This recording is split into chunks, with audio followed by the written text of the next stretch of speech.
السلام عليكم ورحمة الله. الحمد لله رب العالمين، والصلاة والسلام على نبينا محمد وعلى آله وصحبه أجمعين، وبعد.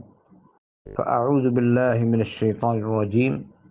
يا أيها الذين آمنوا اجتنبوا كثيرا من الظن إن بعض الظن إثم. سورة الحجرات 12 নম্বর আয়াতে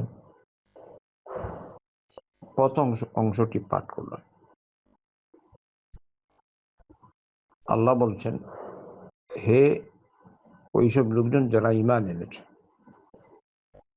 আদরের ডাক দিচ্ছেন আল্লাহ পাক, আদর করে মায়া করে বলছেন বান্দাদেরকে, যেহেতু ওরাই আল্লাহর প্রিয় বান্দা মুমিনিন। বলছেন ইয়া আইয়ুহাল্লাযীনা আমানু, হে ওইসব লোকজন যারা ঈমান এনেছে। সংক্ষিপ্ত করে আমরা কি বলি? হে ঈমানদারগণ। আল্লাহ আকবার। কিন্তু হে ওইসব লোকজন যারা ঈমান এনেছে, একটু খেয়াল করেন তো ইবারতটা কিরকম হয়। এরপরে আল্লাহ এখানে যে নির্দেশ দিয়েছেন তা হলো ইজতানিবু কাসীরাম মিনায-যন্ন, তোমরা বেশি ধারণা থেকে দূরে থাকো, বেশি বেশি ধারণা থেকে বাঁচো। ইন্না বা'দায-যন্নি ইসমুন, কারণ কোনো কোনো ধারণা গুনাহ। তাই স্পষ্ট এর দ্বারা বোঝা গেল স্পষ্টভাবে বদ ধারণা,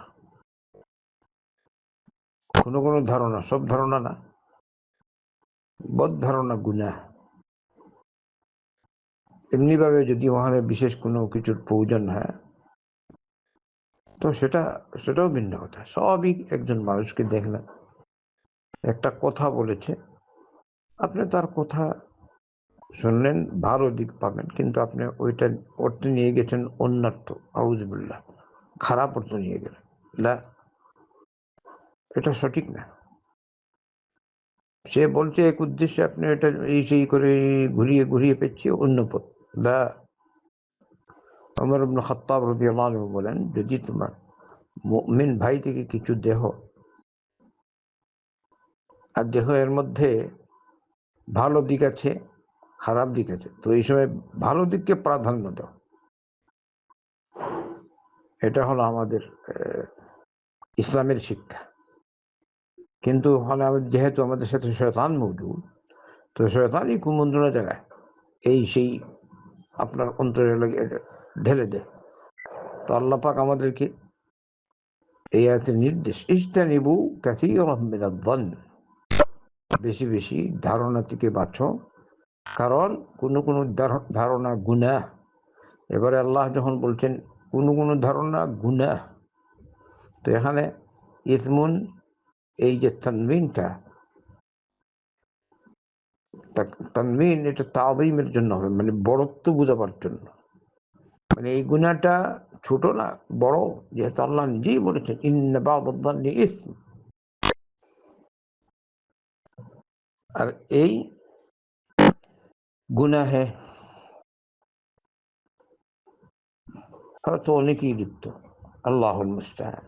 এখানে সামনে আসছে, কারণ বোধ ধারণা করলেই আপনি কি বোধ করবেন, বোধ ধারণা করলেই আপনি আরেকজনের দোষ খুঁজবেন। বোধ ধারণার সৃষ্টি হলেই আপনি আপনার মুমিন ভাইয়ের ক্ষতি করার চেষ্টা করবেন। ইন্না লিল্লাহি ওয়া ইন্না ইলাইহি রাজিউন। এই জন্য আল্লাহ পাক ইয়াতে বলছেন ইজতানিবু কাসীরাম মিনায-যন্ন। মুহাম্মদ রাসূলুল্লাহ সাল্লাল্লাহু আলাইহি ওয়াসাল্লাম সহিহাইনের রওয়ায়াত, এ থেকে বাঁচার নির্দেশ দিয়েছেন। ইয়াকুম ওয়ায-যন্ন, খবরদার, সতর্ক মানে তোমরা যন থেকে বাঁচবে, যন থেকে বাঁচবে।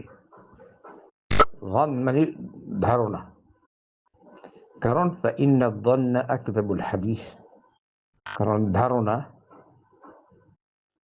বা কুধারণা আকযাব হাদিস, সবচেয়ে বড় মিথ্যা কথা। এখন আকজাব হাদিসের ব্যাখ্যা কি? কেউ কেউ বলে আকজাব হাদিস মানে মানুষের মনে যে হাদিসুন নফস, যে ধারণার সৃষ্টি হয়, কুধারণা, এইটা হলো আকজাব হাদিস। সবার বড় মিথ্যা কথা এটা। স্বাভাবিক কালাম থেকেও আরো জঘন্য হচ্ছে, মানে স্বাভাবিক কথাবার্তা থেকেও আরো খারাপ হচ্ছে আকজাব হাদিস। এর ব্যাখ্যা আরেকটা হলো যে সাধারণ কথাবার্তা থেকে আরো বড় গুনাহ হচ্ছে এটা, ফাইন্না যান্না আকযাবুল হাদিস। এজন্য মুহাম্মদ সাল্লাল্লাহু আলাইহি ওয়াসাল্লাম আমাদেরকে এ থেকে দূরে থাকার নির্দেশ দিয়েছেন।